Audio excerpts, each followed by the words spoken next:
Bonjour. Au Togo, le despote héritier avait tout prévu et tout verrouillé. D'abord, une nouvelle constitution rédigée et votée dans l'ombre par des députés dont le mandat était expiré. Et surtout, sans référendum. C'est un braquage constitutionnel qui a servi de passerelle à un basculement vers un régime parlementaire validé par une cour constitutionnelle qui, dans une chorégraphie abjecte, installe Fort Yacine au sommet d'un pouvoir désormais baptisé Conseil des ministres. Mais à ce moment d'investiture, censé être sacré, des masques ont glissé. Et ce que le monde entier a vu, c'est un pouvoir qui tousse, qui oublie, qui hésite. Un pouvoir qui peine à se donner des attributs. Premièrement, après la lecture du serment, juste avant que le drapeau ne soit remis au nouveau président du Conseil des ministres, le président de la Cour constitutionnelle appelle solennellement le grand chancelier des ordres nationaux pour remettre les insignes au nouveau chef. Sauf que celui-ci, il ne les a pas.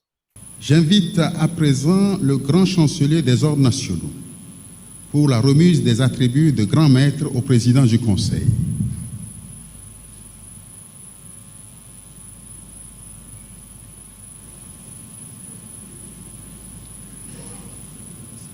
Je pense que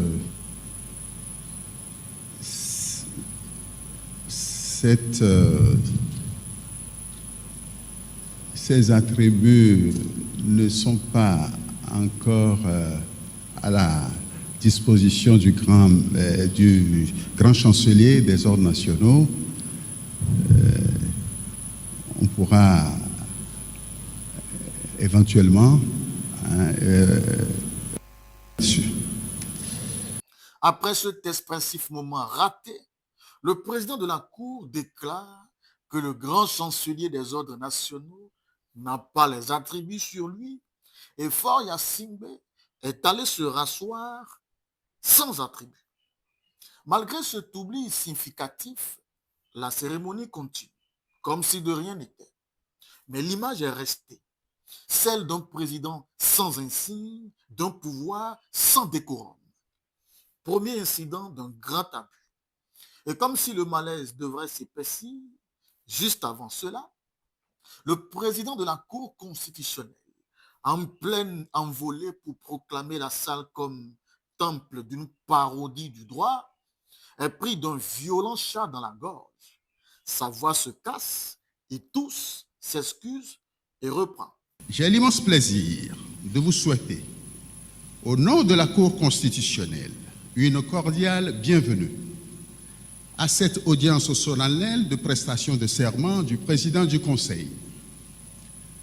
Comme vous pouvez le voir, cette magnifique salle qui nous accueille a été transformée pour la circonstance en temple du droit, office du juge constitutionnel, ainsi que l'atteste notre logotype accroché derrière nous et gravé de la sentence.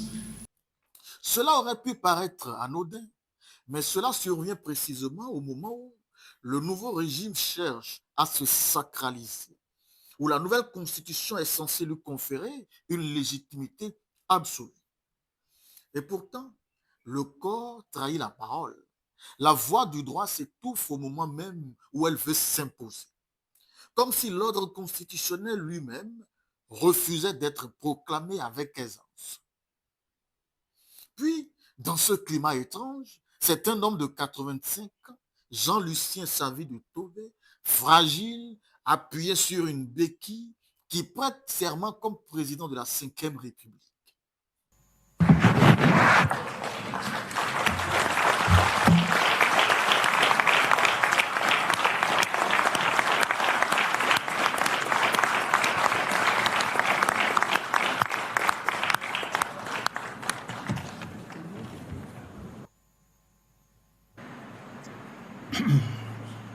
Devant Dieu et devant le peuple togolais, seul détenteur de la souveraineté nationale, nous, Jean-Lucien Kouassi Lagnon Savir Tové, président de la République togolaise, élu conformément aux lois de la République, jurons solennellement fidélité à la Constitution de la République et nous engageons à consacrer nos efforts au bien-être du peuple togolais et de travailler à la consolidation de l'unité nationale.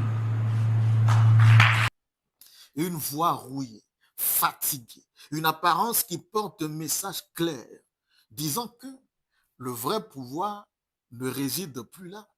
On a choisi une figure presque inoffensive pour vider de sa substance le rôle présidentiel. Et ainsi, Faure Gnassingbé peut s'installer à la tête de l'exécutif sans contre-pouvoir ni voix discordante. Pourtant, Jean-Lucien Savy de Tové fut jadis un opposant au père de Faure Gnassingbé, un homme qui s'était levé contre la dictature des Yadema. Il a été d'ailleurs accusé de tentative de coup d'État contre le régime de Gnassingbé et Yadema, ce qui a conduit à son emprisonnement pour une durée de 10 ans. Certes, c'est un homme politique modéré, mais qu'est-ce qui a changé entre-temps? Qu'est-ce qui a pu briser cette ligne de résistance qu'il empruntait? Pour qu'aujourd'hui, cet ancien opposant accepte de devenir d'abord ministre, ensuite président de la République, désigné par le parti du fils du dictateur qu'il combattait hier et qui s'est accaparé le pouvoir en bravant toutes les règles d'un jeu politique ouvert. Voilà l'un des vrais drames qu'on peut appeler trahison de l'histoire. La preuve que nous avons sur notre continent un problème de vision avec des acteurs politiques dits de l'opposition qui finissent presque tous par penser à eux, à leur vie, à leur confort et jamais à la nation. On pourrait aussi dire que quelques-uns, pour préserver la paix, choisissent la voie du dialogue. C'est peut-être ce que cet ancien opposant a fait. Mais cette prestation de serment du président du Conseil des ministres, censé asseoir un pouvoir nouveau, n'a pas seulement été mal orchestrée, elle a été révélatrice d'un malaise profond que les signes interprétatifs ne cachent plus. Et au-delà des symboles, il y a des faits. Faure Gnassingbé est un médiateur reconnu, dit-on, notamment dans les cercles de la CEDEAO.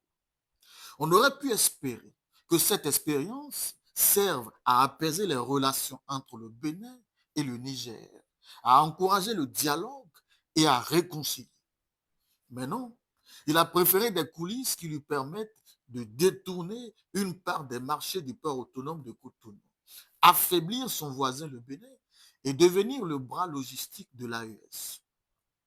Il a activement participé à la cristallisation de la rupture entre les deux États, au lieu d'en être l'architecte de la résolution.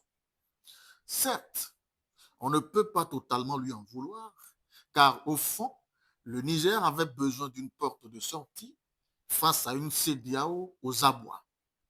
Mais sa précipitation a en fait une récupération politique afin de se construire une cote de popularité et profiter de l'occasion pour confisquer à nouveau le pouvoir révèle plutôt qu'il a fait preuve d'un opportunisme sous un élan de judaïsme.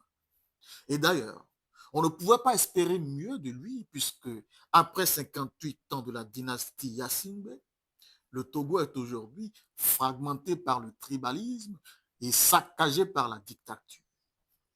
Alors, que reste-t-il de lui?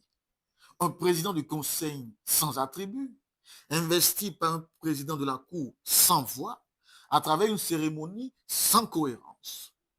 C'est un pouvoir qui, malgré les apparences, ne parvient pas à cacher ses carences. C'était votre chronique contre jour. Merci pour l'attention et à demain.